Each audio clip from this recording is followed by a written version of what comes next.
Dualidade.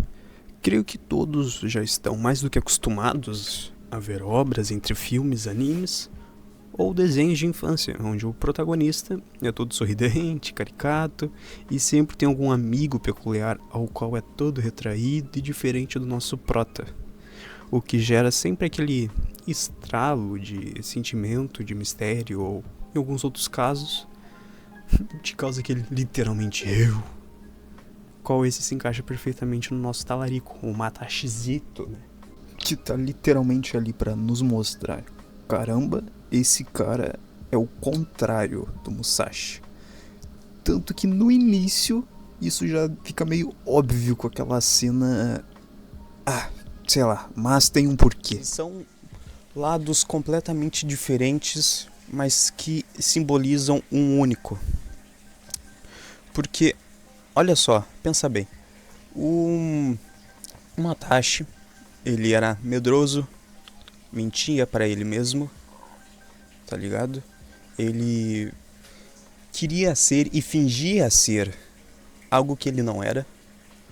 O Musashi, ele não fingia ser nada, porque ele apenas era o que ele era, só que ele sabia e queria ir buscar melhorar.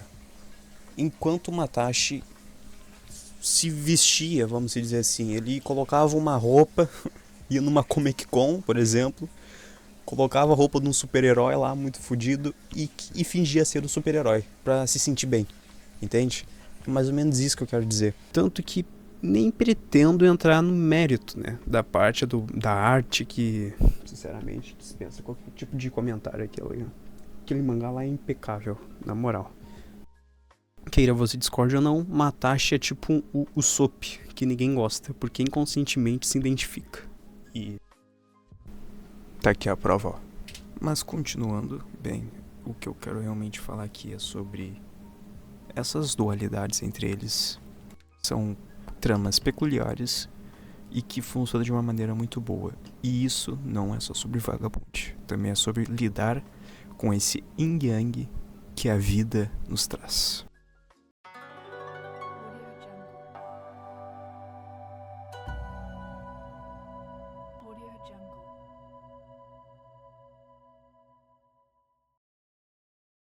vou dar uma breve aula aqui, que eu não vou mentir, que eu tirei da Wikipedia.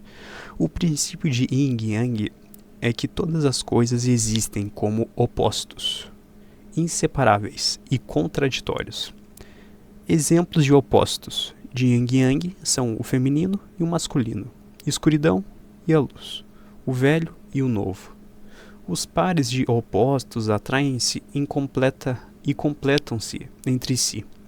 É como se fossem, né, os bons e velhos elétrons e prótons aí que...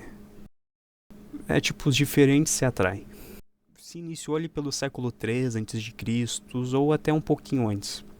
Afinal, isso é com certeza mais velho que teu tataravô, né? Vamos combinar, não dá pra saber muito bem. O símbolo ele é taoísta e, de acordo com a lenda, uma das metades do ovo que continha o ser primordial acendeu o Yang e transformou-se no céu, enquanto a outra Yin caiu e formou a terra. Eu acho que já deu para entender mais ou menos o que eu quero falar. Eu acabei entrando em alguma outra parte, mas Yang são dualidades contrárias, ou seja, sempre vai ter algo oposto a você, mas ainda assim necessariamente é necessário. Tal como o tópico do vídeo que eu saí. Sobre que o Yin Yang ele é extremamente funcional. Ele é fundamental para tudo na tua vida. Então busque aplicar esse tipo de coisa no cotidiano. Por mais que seja difícil, sempre vale a pena, porque uma vida saudável e plena não tem dinheiro que compre, nem Bitcoin. Não se preocupem com adquirir bens ou fazer coisas tipo, sei lá, tá ligado? Não foquem muito em ter desequilíbrios, eu quero dizer. Porque a vida, ela faz parte. Esse Yin Yang é algo comum. É como se tu fosse o Elon Musk e acabou de ficar pobre, entende? Não se sinta desmotivado, se sinta feliz. Porque todas essas quedas, todas essas perdas, sei lá, familiares, de dinheiro, de bens, tudo que acontece na tua vida tem um real porquê, tá ligado? Então não se desmotiva, porque cada desconforto serve justamente pra tu se sentir naquele desconforto, pra tu se sentir mal, porque depois se motiva pra melhorar. E isso que eu quero dizer com dualidades. A gente percebe isso na trajetória do Matashi, né, por exemplo, que eu vou entrar agora um pouco nessa mérito e um pouco nessa discussão, mas as coisas na vida são assim. Tu não se pode se abalar por qualquer coisa. É como se, tipo, porra, tu terminou com tua namorada, tá ligado? Tu vai ficar mal e querer se matar? Ou tu vai tomar vergonha nessa tua cara e vai, sei lá, melhorar tua aparência, sabe? Fazer alguma coisa que realmente te agregue, pra tu ter uma vida plena. Porque a vida, ela é mais sobre ser plena, sobre tu ter um controle sobre ti, sobre ter um controle, sabe, uma mente saudável, com inteligência o suficiente pra, tipo, ter uma vida legal, ter um dinheiro bom na conta pra, pelo menos, saber que tu não vai ter que se preocupar em passar fome no final do mês, tá ligado? Tu tem que ir atrás disso, ter, tipo, uma vida espiritual. Eu não sei se tu aí, por acaso, acredita em Deus assim como eu, mas tu precisa ter uma vida minimamente espiritual, que tenha amor no coração, que tu tenha empatia pelo próximo. Porque se tu não tiver empatia pelo próximo, como é que tu vai ter empatia por ti, mano? Tá ligado? Tu não vai ter empatia por ti, tu não vai ter empatia por nada nessa tua vida. E por isso que o espiritual é importante, porque ele é uma base pra tu ter amor e ir atrás de outras coisas. E é meio que isso que eu quero dizer sobre vida plena. Mas eu não quero entrar nesse mérito, que eu acabei entrando, mas sim sobre o teu conforto, sobre esse yin yang.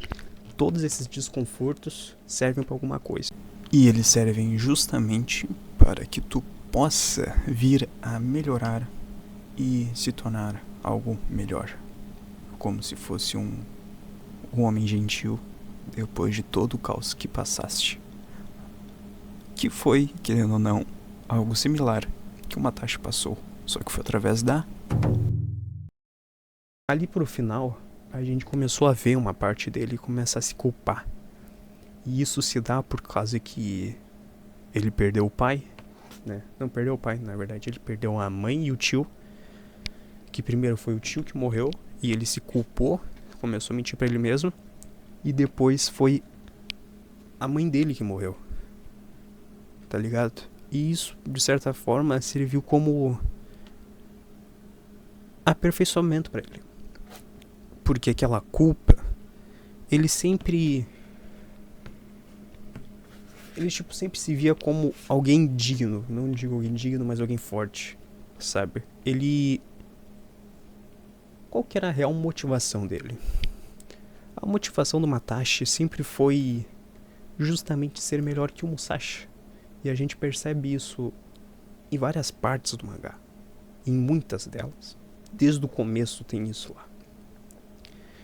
Ele sempre queria ser o mais forte que o Musashi. Ele queria sempre estar batendo de frente a frente com ele. Obviamente por causa que eles cresceram junto e criaram esse laço, né? Como eu falei ali, que eles têm esse laço muito forte.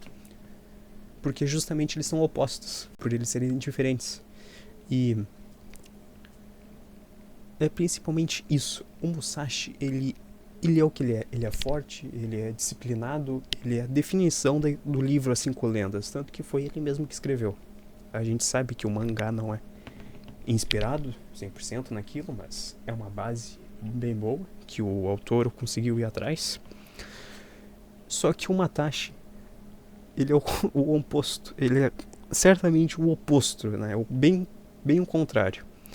E o Matashi, ele, ainda assim, todos os momentos que ele aparece, ele nos causa desconforto em tela. A gente tem raiva dele. Principalmente por ele ser um talarico, né? Mas tudo bem, esquece isso aí, todo mundo é moleque. Só que lá no final, ele tem uma trajetória. Ele finalmente aprende e deixa de se culpar tanto. E isso é um bagulho muito pica no mangá, na moral. A evolução do Matashi. Obviamente deve ter gente ainda que desgosta dele, mas eu particularmente até que gosto. Justamente porque esses dois, eles são um complemento. Só que a jornada do Matashi é completamente diferente da do Musashi. Não tem muito como comparar. Mas creio eu que a verdadeira evolução do Matashi, ela não tá no mangá, mas a gente meio que consegue perceber que ela foi graças a Kanjuro, né? Que meio que o Matashi foi a voz que ele não tem, e daí isso ajudou ele a crescer mais. E ele deve ter se sentido ele se sente ainda mais culpado porque ele utilizou de um nome que não era dele, ou seja, roubou a identidade do cara para tirar proveito. E depois ele começou a se culpar mais ainda e se sentiu no senso de justiça de ajudá-lo. E daí ele meio que parou de tentar ser o que ele não era, que era ser um grande espadachim. Porque na verdade ele nunca quis isso. Ele só queria o ego dele. O ego dele estava se sentindo fraco. E que ele teve sorte de estar vivo. A verdade é essa. E daí ele muda. Muda o traço. Ele começa a ser ele. E isso faz ele melhorar.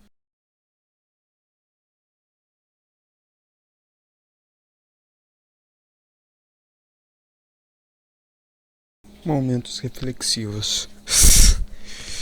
Mas é isso aí. Valeu por ter assistido isso daí. E tamo junto, é nóis.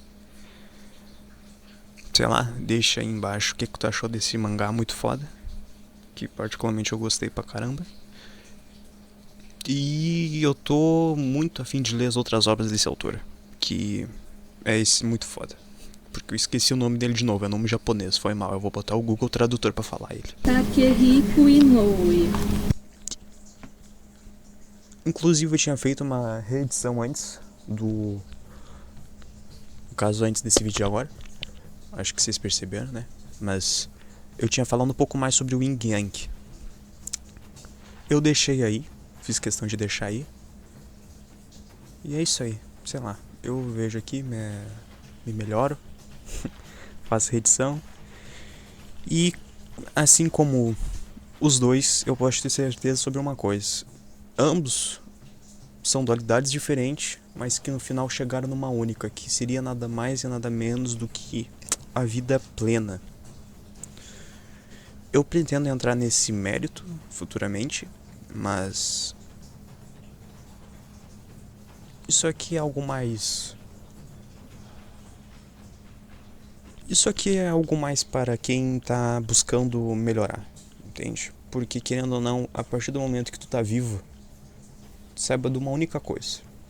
A única coisa que te faz estar aí onde tu tá é por causa da tua qualidade em evoluir. Então, busque ter uma vida plena. Busque ser mais grato. E saber lidar com a verdade. Porque se tu não saber lidar com a verdade, tu vai se afundar na mentira.